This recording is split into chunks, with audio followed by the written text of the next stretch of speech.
नमस्कार दोस्तों, मैं हूं Brijit Dighe, Art of Living teacher, और आप सबका स्वागत है इस ब्रांड न्यू नए भगवत गीता के सेशन में।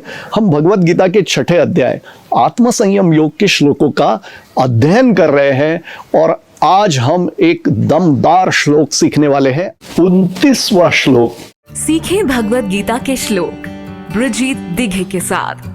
श्री गुरुभ्यो नमः, हरि ओम। दोस्तों, अगर आप पहली बार इस चैनल पर मेरा ये वीडियो अगर देख रहे हैं तो आप ज़रूर मेरी चैनल को सब्सक्राइब कर ले और सब्सक्राइब करने के बाद बेल आइकॉन क्लिक करना ना भूलें, ताकि आपको हर बार जब मैं नया वीडियो अपलोड करता हूं तो एक नोटिफिकेशन मिल जाएगा। तो चलो शुरू करते हैं। 29वां श्लोक। ये जो श्लोक है ना, इसको मैं काइंड ऑफ PhD श्लोक बोलूंगा। क्यों, ये मैं आपको आगे समझाता हूं। पहली लाइन, शब्दों का परिचय। सर्वभूतस्थमात्मानम, ये एक ही शब्द है। हाँ, सर्वभूतस्थमात्मानम, ये एक ही शब्द। सर्वभूतस्थम और आत्मानम, ये दो शब्दों की संधि से बना है। सर्वभूतस्थम और आत्मानम। सर्वभूतानि चात्मनि च आत्मनि, ये दो शब्दों की संधि से बना। सर्वभूतानि चात्मनि।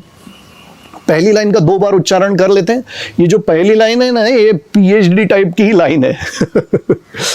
सर्वभूतस्थमात्मानम सर्वभूतानि चात्मनि सर्वभूतस्थमात्मानं सर्वभूतानि चात्मनि।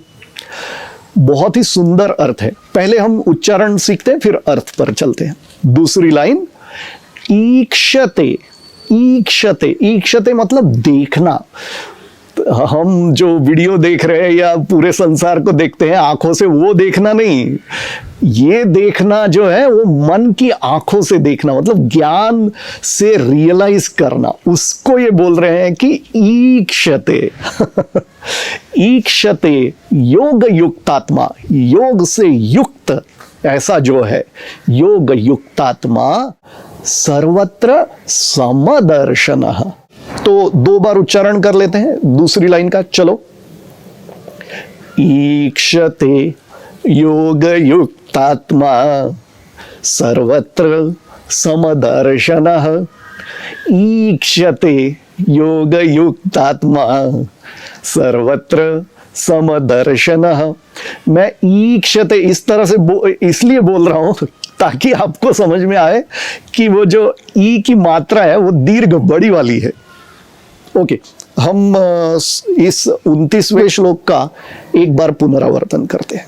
चलो, सर्वभूतस्थमात्मानं सर्वभूतानि चात्मनि ईक्षते योगयुक्तात्मा सर्वत्र समदर्शनः। ओके, अब हम अर्थ समझते हैं। सबसे पहली बात, मैं ऑलरेडी बता चुका हूं कि ये एक PhD टाइप का श्लोक है और मैं कोई एक्सपर्ट नहीं हूं। मैं सिर्फ आपको चैंटिंग और बेसिक अर्थ सिखा रहा हूं, लेकिन थोड़े बहुत एग्जाम्पल दे करके मैं गहराई में क्या ये भगवान श्री कृष्ण बोल रहे हैं वो समझाने का सिर्फ प्रयत्न करूंगा। ठीक है, बट अगेन मैं एक्सपर्ट नहीं हूं। सर्वभूतस्थम आत्मानम सर्वभूतानि च आत्मनि, इसका अर्थ क्या हुआ? सभी भूतों में अपने को देखना और अपने अंदर सभी भूतों को देखना। ये एक बड़ी, ये कैसे हो सकता है ना? तो मैं थोड़े से आपको एग्जाम्पल देता हूं। देखिए, सबसे पहली बात तो ये है कि ये शरीर के लेवल की बातें नहीं है। शरीर तो एक लेवल का एग्जिस्टेंस है, लेकिन हमारा जो अस्तित्व है, एग्जिस्टेंस है, हमारा अस्तित्व, उसके सूक्ष्म से भी सूक्ष्मतर ऐसे लेवल्स है। तो जैसे जैसे सूक्ष्म में आप जाते हो स्थूल से, तो वैसे वैसे आपको समझ में आने लगेगा कि सब में एक तरह का एक समानता है, लेकिन जनरली हमारा जो ध्यान होता है वो स्थूल पर होता है, ग्रॉस पर होता है, और इसलिए हम डिफरेंसेस जो है अलग अलग क्या है उसमें ही उलझे रहते हैं। अगर आप सूक्ष्म में जाएंगे ना तो सबकी आत्मा जो है वो एक ही है, ये समझ में आने लगता है। ये कैसे? अगेन एक और उदाहरण देता हूं। जैसे एक लहर है, लहर ये जब पहचान लेती है कि मैं तो एक्चुअल में सागर हूं, तो उसने अपने असली स्वरूप को पहचान लिया, नंबर 1। और जब लहर ने अपने असली स्वरूप को पहचान लिया कि मैं तो सागर हूं, तो यही सागर तो हर एक लहर की अंतरात्मा है। तो सागर के लेवल पर अगर देखेंगे तो कोई अलग अलग लहर नहीं है। इसी तरह से मेरा लेफ्ट हैंड है, राइट हैंड है, राइट हैंड लेफ्ट हैंड एक ही शरीर के तो दो अंग है। तो भले एक तरह से देखेंगे तो राइट हैंड लेफ्ट हैंड है, पर दूसरे ढंग से एक ही तो शरीर है। इसी तरह से अलग अलग दिए हैं। अलग अलग दियों को देखोगे, दिए जो है वो ग्रॉस है, जैसे तेल, बाती वगैरह ये स्थूल है, ग्रॉस है। लेकिन प्रकाश को देखेंगे ना तो प्रकाश सूक्ष्म है। प्रकाश के लेवल पर सब कुछ एक ही है। कुछ कुछ यही बातें भगवान श्री कृष्ण इस श्लोक में समझा रहे हैं, और ये आपको बिना गुरु कृपा के ये समझ में नहीं आ सकता है। ओके, दूसरी लाइन पर चलते हैं। ईक्षते, इस तरह से जो है वो देखता है योगी, जो अभी मैंने आपको बताया कि सब में एकता को देखता है। ठीक है, ईक्षते योग युक्तात्मा सर्वत्र समदर्शनः। देखिए, जिसने खुद को सब में और सबको अपने अंदर देख लिया, उसके लिए तो सब कुछ एक ही हुआ ना, वो तो एकता को ही देखेगा। सर्वत्र समदर्शनः।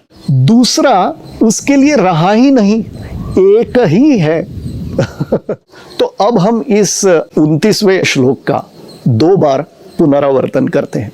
सर्वभूतस्थमात्मानं सर्वभूतानि चात्मनि ईक्षते योगयुक्तात्मा सर्वत्र समदर्शनः। सर्वभूतस्थमात्मानं सर्वभूतानि चात्मनि ईक्षते योगयुक्तात्मा सर्वत्र समदर्शनः।